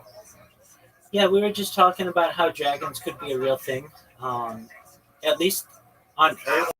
How would dragons, like, what's your theory on, like, how we can make that shit exist? Because, like, you know, badass it would be if I could ride on a dragon. Yeah, we were just talking about.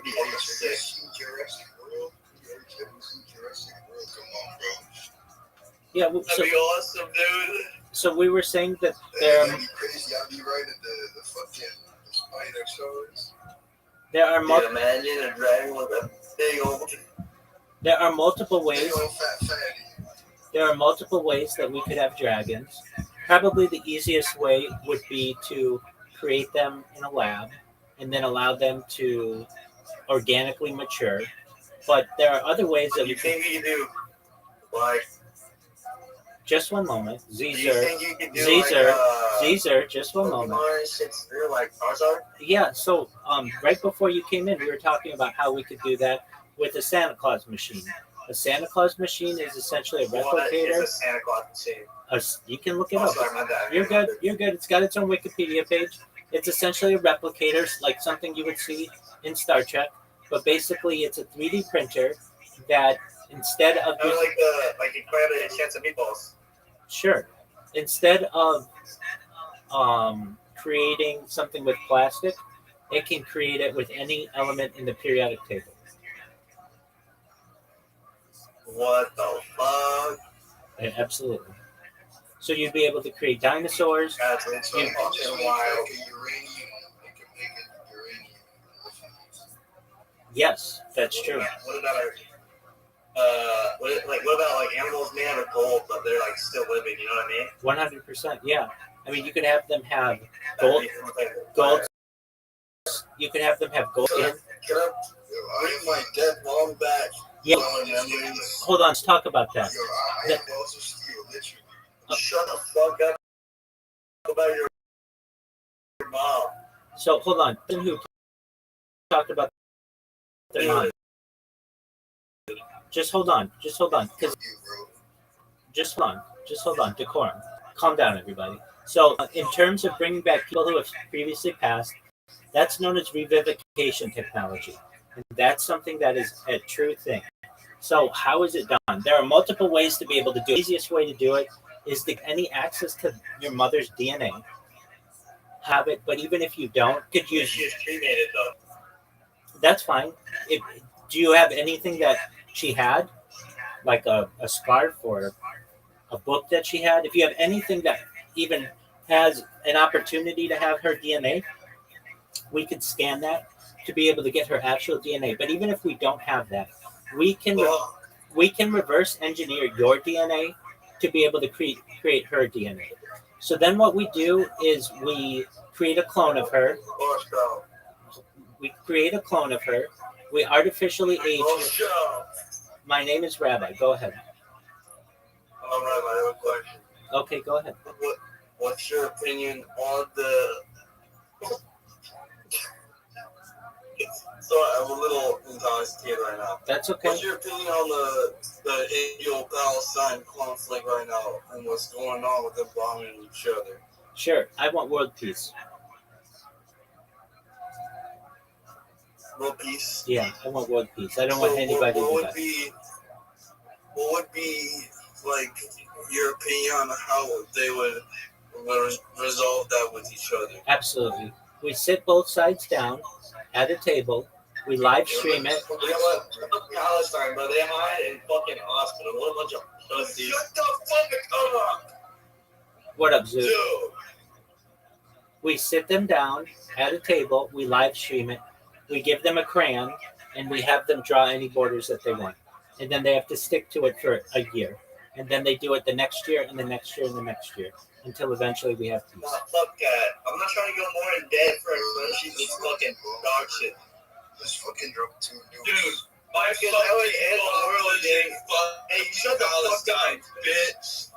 I fucking Bob lives in Palestine, motherfucker. I'm Palestinian. Bro, quit capping. What's your opinion? Sorry, Rabbi. What's your opinion on Orthodox Christianity? Yeah, so are we talking about like the Eastern Rite, or is that what you mean, like Greek Eastern. Orthodox? Yeah, Like Russian Orthodox. yeah. So it's really arguably the older of the two main versions of well, I shouldn't even say of what is considered at one time Catholicism or Christendom. So you have Protestantism, which doesn't include this, but then you have Eastern Orthodoxy, Russian Orthodoxy, and then you have the Roman Catholic Church. And generally, the Roman Catholic Church, as we understand it, with the papacy, broke off in the approximately the 11th century, and prior to that, it was arguably the strongest organization known to human history. I got raped by a priest once All when right. I was 5. All right. Did you report it? That sucks, dude. You know, one time, thing is, that's mainly just Catholic priests. Orthodox priests are the fucking best, right? Rabbi, what about a Jewish priest? We don't have your priests in your traditional form. We have rabbis, rabbi. right? Now we do have kohanim, which are priests as well, but that's more a historical context. What about Jewish people? What about us? Because, like, how are they going to believe, like, all the Christian stuff, but not Jesus? We don't believe the Christian stuff. We don't believe the Christian stuff. Huh? We don't believe the Christian stuff. What do you think about the Israelis attacking the American ship back during around World War II? Certainly. What the fuck was up with that? That's not World War II. That was in the 1960s. That's the USS Liberty. And again, I said around that time. I know, but so there's about 22 years of difference in there. The Ark of the Covenant. Around is like 30.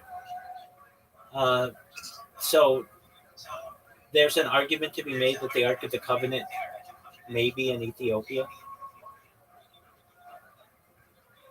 Yo, one mile. Would you just shut the fuck up? Yeah, fuck you, nigga. Whoa. Okay, my bad. Rabbi. Yes, sir. What's your opinion? What do you think about the dancing Israelis during 9/11? Yeah, most certainly. Again, I've answered the 9/11 questions.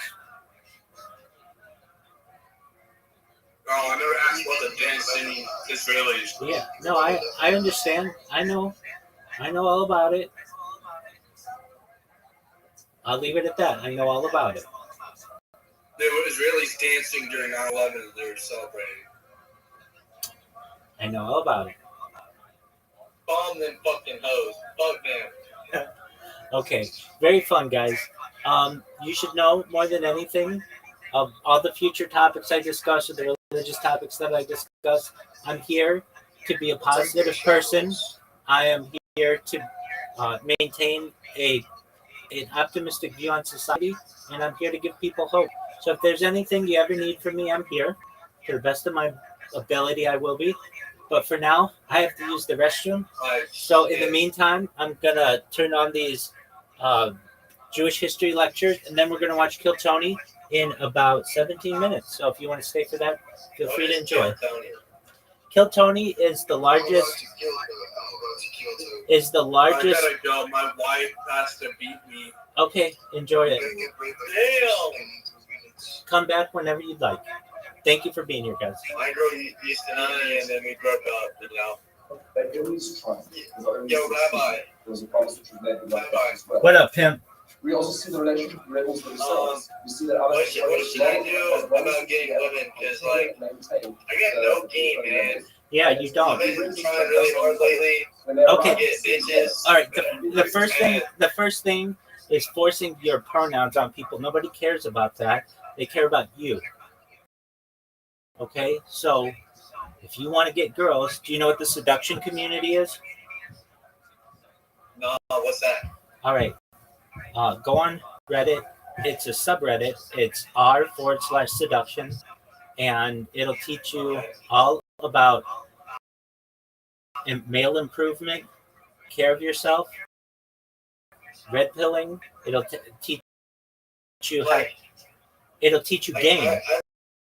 I get bitched. I'm just in a drought right now. Yeah, you don't get I bitched. started using pronouns lately because I feel like it helps better with my identity, you know.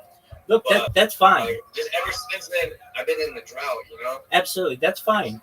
I'm not saying that it's wrong to have pronouns, but before you give an introduction to yourself, you're giving your pronouns, and that makes you now that it makes it look like you're trying to be someone. We want to know about you. I want you to say, "Hey, I'm DH17. I want you all to know that I appreciate interested. My pronouns are they, zer. I understand if you make a mistake, but that's what I would like to be called," and take it from there. You don't say, "I'm Zer." Like, if you do that, you're basically. I think I'm just gonna do away with the pronouns because I think that's why I'm in the drought. You don't have to be, but a girl wants an alpha male, or she wants really a sigma male, but she wants someone who. What's a sigma male different from an alpha male? Yeah, so an alpha male basically is leading the pack and is proud of leading the pack. A sigma male is a level above that. They're leading the pack, but they don't even care what anybody else thinks. What the fuck? Yeah. Okay, so I feel like I'm more like a sigma male because I don't give a fuck what bitches say. You know what I mean? Okay, well, I mean, it's important. Their opinions are important. Do you know what pickup artistry is? No, but okay, so you said sigma males, right? They don't really care about what anybody thinks. They still lead the pack. Correct. But I feel like I resonate more with that because I feel like I'm a pretty good leader, I'm a manager. I was a manager at Walmart, but then they fired me. That's okay.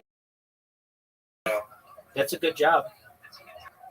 Yeah, they kind of sucked the hours, but I always got the job done for them hoes. And then they let me go just because I came into work drunk once. Okay. That's some bullshit.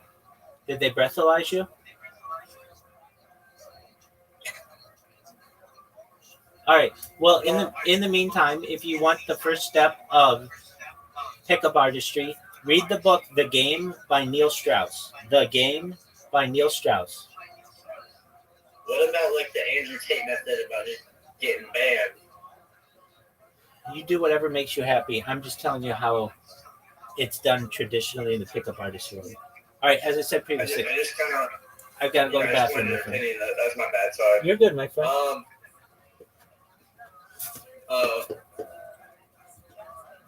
What is what would you say? How do you approach running? What would you say you did, honestly? Because I start talking to a girl, snap her a little bit, and then out of nowhere, kind of ask her out on a date, and then she kind of tells me to go fuck myself.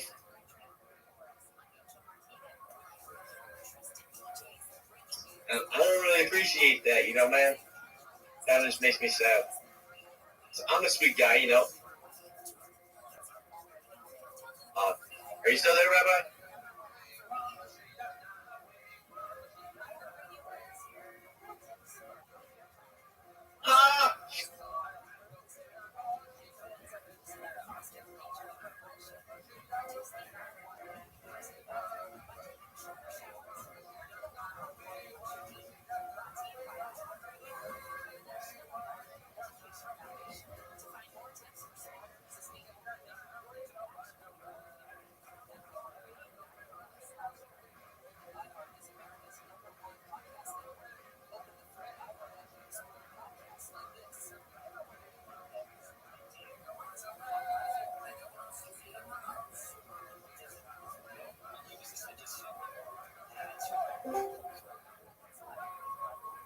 Yo, what up, Zen? I hate niggas. Bro, you're such a pussy, Zen.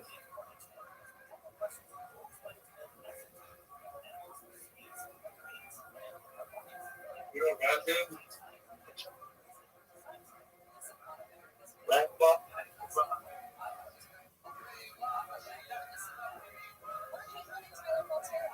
Rabbi, where you at, dog? Rabbi.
Hello? Can you hear me?